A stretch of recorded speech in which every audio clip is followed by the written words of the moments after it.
Welcome back to Boruto Anime Review. This is episode 5. And this one we're reviewing the 5th episode of the series of Boruto, Next Generations, The Mysterious Transfer Student. Yeah, you get a chance to see Misuke basically actually talk for the first time, even though you get a chance to see in the previous episode. This is his first full appearance because he appeared sort of a cameo at the end of the last episode. This one, you get a chance to see him. You don't get a chance to see him do that many things. Like he fights a Wambi briefly, and apparently he does know kind of what's going on with this old dark chakra stuff. It's implied that he might be behind it. I don't know. It's not fully stated. I mean, yeah, you do see a little white snake roll up his arm, so it might be a possibility that he might be behind it. It's not confirmed yet. And at least 2 people got affected with dark chakra. First, at the beginning, where someone was using the fire style jutsu. Now I'm thinking, the fireball jutsu, that is a jutsu specifically known to the Itachi clan, and the last known person who knows how to use it, who is still alive, is Sasuke. But I highly doubt that anybody unless somehow somebody outside the Itachi clan knows it. I mean, I highly doubt Sadara knows it, but yeah. Also, there's 2 people from the previous generation who appear in this episode. First time in this series. You have Kurenai Yuchi, Shino Sensei from the previous series, making her first appearance in this one. You always know it's hers because it's the same attire she wore in the last one, and she's aged a little bit, not very much. I mean, yeah, she's got a little more poofiness in her face, but she's still a very stunning woman, somewhat, anyways. I was a little surprised to see her at a place that looks very familiar to the ramen place that was seen frequently in Naruto Shippuden. It's similar to that, but it's not specifically stated if it is that same place. It's just a similar shop that somehow popped up during the previous, that just popped up now. I mean, there's no diner, whatever. Anko makes a cameo in the appearance, and she's even referenced later on. Heck, even Aruka makes his first ever appearance in the series, and somehow by this point, he's the principal. Even though at the end of Shippuden, he took a test to become vice principal, and now somehow years later, maybe Naruto appointed him principal of the school. I mean, it's a nice character development for him. It's nice to see him.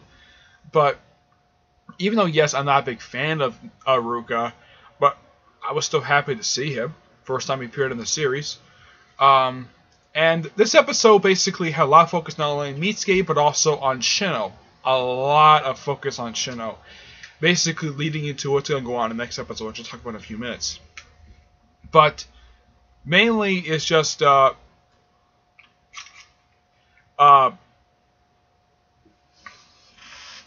Misuke just doing, like, he took on Wambi and almost strangled him to death in their training match. Yeah, they had sort of like a match, which is under Academy rules in this training hall. Yeah, and for some reason, he did his hold where at one point he could easily either, one, strangled Iwambi to death, or he could have popped off his head. Luckily enough, now Shino told him to stop. It took Boruto to get him to stop. I'm like, okay, so Boruto apparently convinced him to stop doing it. Okay, even though that Shino probably told him several times to stop doing it. And it takes Boruto to do it? Okay, fine. Whatever. Yeah, and there's like 2 people in this whole episode who get infected with dark chakra, which is actually a first. One in the beginning, well, the fireball guy, who actually gets defeated off-screen by Misuke. The second one is a construction worker who gets infected by it because of the damage a couple times being done to the school. Even the school's under reconstruction, what happened from the last episode. Yeah, last episode the school was virtually destroyed. So they were building the school. So he's throwing boards over the place. So it takes Boruto, Shikai, Sadara, Boruto, and Iwambi. These 5 ninja. Cho doesn't want to help at all because she wanted to save the chips from the school store. I'm like, She saved the potato chips. Okay, she could have helped out, but I guess not. And of course, it takes all of them to defeat this guy. Yeah, and of course, you get a chance to see Shikai show. Oh yeah, Metal leaves in this episode, but he doesn't do anything. He just sits there. He gets a chance to talk. You see him. Doesn't do anything. There's references to what happened with him in episode 2. Excuse me. And somehow Mitsuke knows about the whole eye thing, which they still haven't explained that yet. Maybe they'll explain that maybe next episode, more about this dark chakra stuff. So, let's see. What else is there to talk about for this episode? Yeah, the purple hair girl. Still here, and I keep thinking though, and I was listening the whole time, reading the subtitles. At no point in this episode do they address her by name. They just, it's like, I'm reading every single subtitle because I watch this thing subbed, and I keep thinking though, when are they going to address her by name? Because the only time they ever address her by anything is class rep. That is it. And that was like in episode 2. Yeah, that was in episode 2. Actually, I think it was episode 3. Yeah, it was the episode, the Metal League episode. That was 2 episodes back, prior to this one, which, by the way, that episode's referenced a couple times. That's the only time she ever addressed by anything. She just referred to as class rep. And I'm thinking, though, it's 5 episodes in, and this is the one character who's seen a lot, gets a lot of lines in the episode. As a matter of fact, for a character who has no name, who has a very striking resemblance to Anko, somewhat anyways, even though some people think of her as a Hinata clone. One thing, Hinata had blue hair, not purple. Even though, yeah, she has the same mannerisms as Hinata, one thing, she doesn't have Byakugan, and of course, like I said, her hair is purple, not blue. And she has long hair, and when Hinata was young, her hair was short. She didn't grow her hair out until much later. She didn't grow her hair out until she was in her mid-teens. Yeah, where hair grew down to her rear end. And yes, I've actually known somebody who's actually known for doing that. Who actually did do that. An ex-girlfriend of mine had that for her hair, where hair grew down to her butt. Yeah. So that is real. But yeah, it's nice to see a few from the previous generation in this episode. Though I'm still hoping for appearance by like Kakashi, maybe Sakura, somebody who hasn't appeared yet. But seeing Koronai and Aruka makes sense because one, they know Shino, and they both know Shino. It's nice to see both of them. Still no Rock Lee. Yeah, he himself has not made physical appearance in this episode. Or at least not just this episode, but the whole series so far. I'm hoping to see more of previous generation characters. There's no references to any of the other characters aside from Anko. Of course, they call her. Also, the purple hair girl addresses Shino as Arubi Sensei. Basically, that's actually his last name. She's probably the only person who addresses him by his last name, which to me is a bit jarring, to say the least.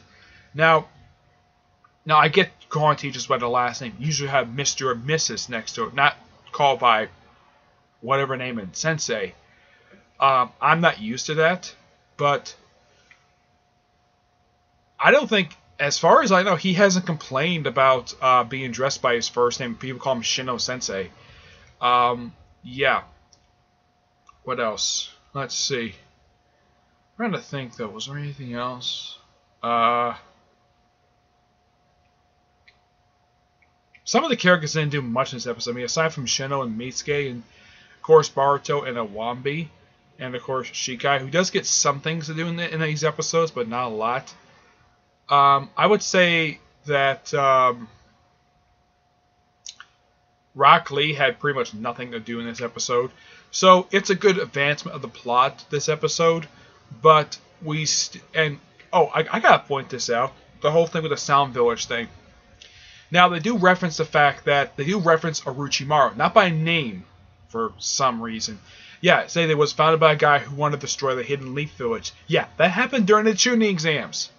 So, here's the thing. How in the world did the Sound Village, how the Sound Village was able to be started up again is questionable for some reasons. One, when last time was seen in the world from the show, it was abandoned. There was no shinobi left. Yeah, the Sound Village was abandoned. Yeah, they actually met. They actually went to the Sound Village. Naruto and Jiraiya went to the Sound Village in a filler episode in the original Naruto show, and the place was empty. There was nobody there. So, either one or two things might have happened. Either one, Orochimaru must have started up the Sound Village again and done something different with it, or two, somebody else must have started up the Sound Village and just done whatever with it.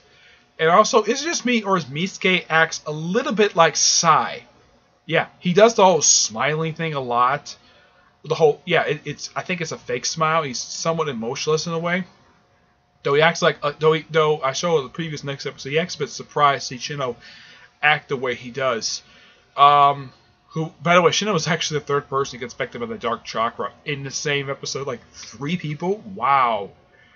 Yeah, and I think that the Shino thing was actually built up really well. I do praise the episode for that. But I hope sometime soon that the purple hair girl does get a name, because it's been 5 episodes and I've been watching it very closely. Excuse me. They don't address her by name at all. And yet she's the only one of the girls who's not Sadara or Chocho, who actually gets a little bit of, like, who gets a good amount of screen time. She gets a little bit of development. I mean, the rest of the girls that we've seen in the show these past few episodes don't do much of anything. I mean, she's practically the only one who actually has something who's not Sadara or Chocho. She gets a little bit of development, but I just kind of wish I knew who she was, because she's just some purple hair girl who acts like Hinata, and she is very kind and sweet. Boruto doesn't really take much notice of her at all. I mean, heck, he doesn't take much notice of the girls at all. I mean, not like a 12, 13-year-old supposed to be. Basically, he doesn't ignore her per se. He just doesn't really talk to her very much. I mean, who does Boruto talk to in these past 2 episodes? Like, have good conversations with? Iwambi and Shikai. That's it. Just these 2.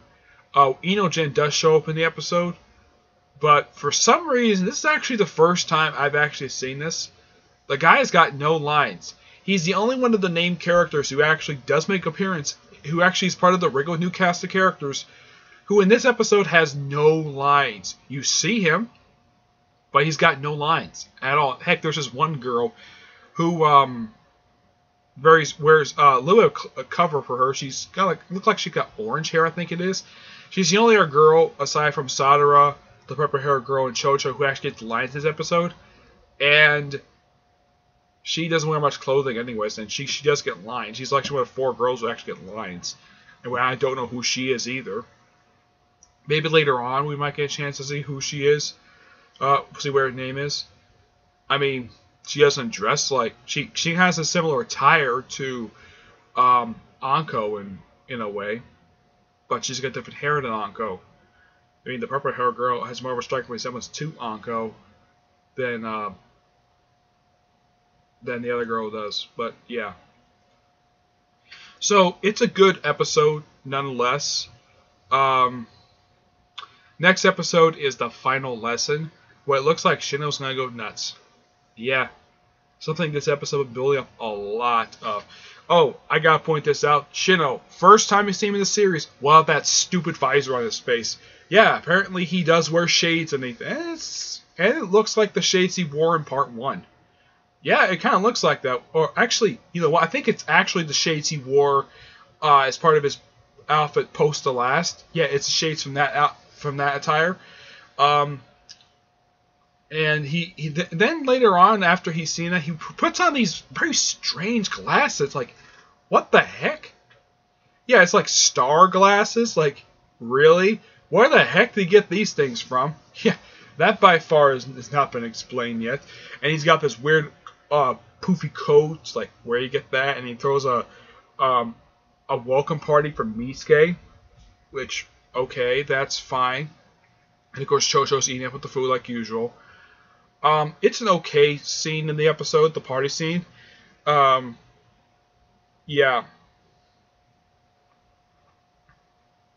But the one thing that Shino finally does, first in the series, you actually get a chance to see his bugs. Hooray! It took you 5 episodes to do it. You finally get a chance to show off his bugs. Yeah, and apparently they showed up by having one of the girls touch one of the stuffed animals. Apparently were brought to life by his bugs. Yeah. I'm like, okay, so he doesn't want, like, don't touch them. And then the bug goes at her face and she starts screaming. Of course, most women would do that if they see a bug pop on their body. If a bug just flew on them. Yeah, girls would do that. Guys wouldn't. Unless somehow they're afraid of bugs. I'm not afraid of bugs. I just smashed them. Of course, Misuke blows away the bugs anyways. But, yeah.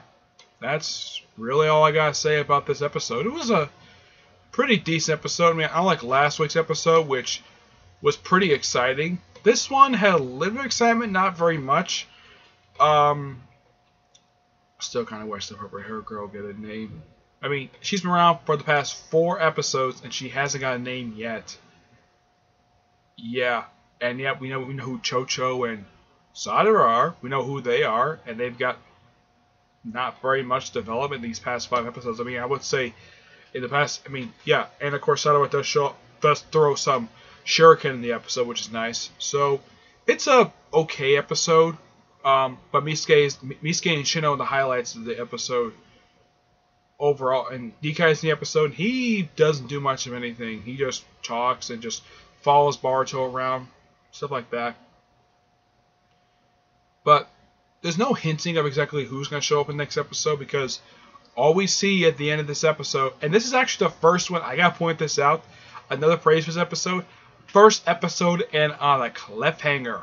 Yeah, it's the first one to do that. Which, hey, that's not a bad idea, because all the rest of the episodes ended pretty happy ending, so continuous. But this is the first one and on a cliffhanger, and Shino was about to go nuts.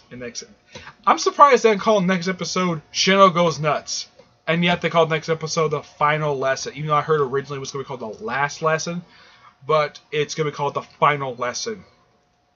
So yeah, looking forward to next week. Next one's going to be interesting. This one looks like, I mean, you might think of this one as like a slow episode, just sort of advancing the plot a little bit, introducing one new character, stuff like that. That's just my estimate for this episode. But yeah, still a pretty good episode, but not as exciting as last week's episode. Also, finally, the chapter 12 of the Boruto manga, the translated chapter, was finally released yesterday. Yep, the last chapter came out prior to this one on March 31st. This one came out yesterday. I'm like, what the heck took so long to translate this one chapter? Yeah, maybe because the whole Boruto thing started up. That's my possibility. It's just kind of continuing what the new arc is. Basically, they wrapped the whole thing of Boruto being a bodyguard, which started in the last chapter. And just him teaching the kids some new jutsu. He's not a spoiled brat. He's actually treating Boruto quite nicely for someone who's son of a daimyo. Yeah. So, yeah. Not really much else. Of course, the ending of the chapter does lead to what's going to hopefully go on next chapter, which possibly might lead to a kidnapping plot. But who knows? But we have to wait 1 month for the next chapter. Unless somehow they release the next chapter this month. Who knows? It just depends on what exactly the site they use when they decide to upload chapter 13. Yeah, the Boruto manga releases monthly instead of weekly. I do not know why. And yet the rest of the manga I have read basically came out weekly, and yet this one comes out monthly. Yeah, it really makes no sense. So, that's it for this episode. Stay tuned next week for episode 6, the final lesson. Yeah, I'll do my review of that episode and my thoughts on that one altogether. Okay? But until then, I will see you there. Bye.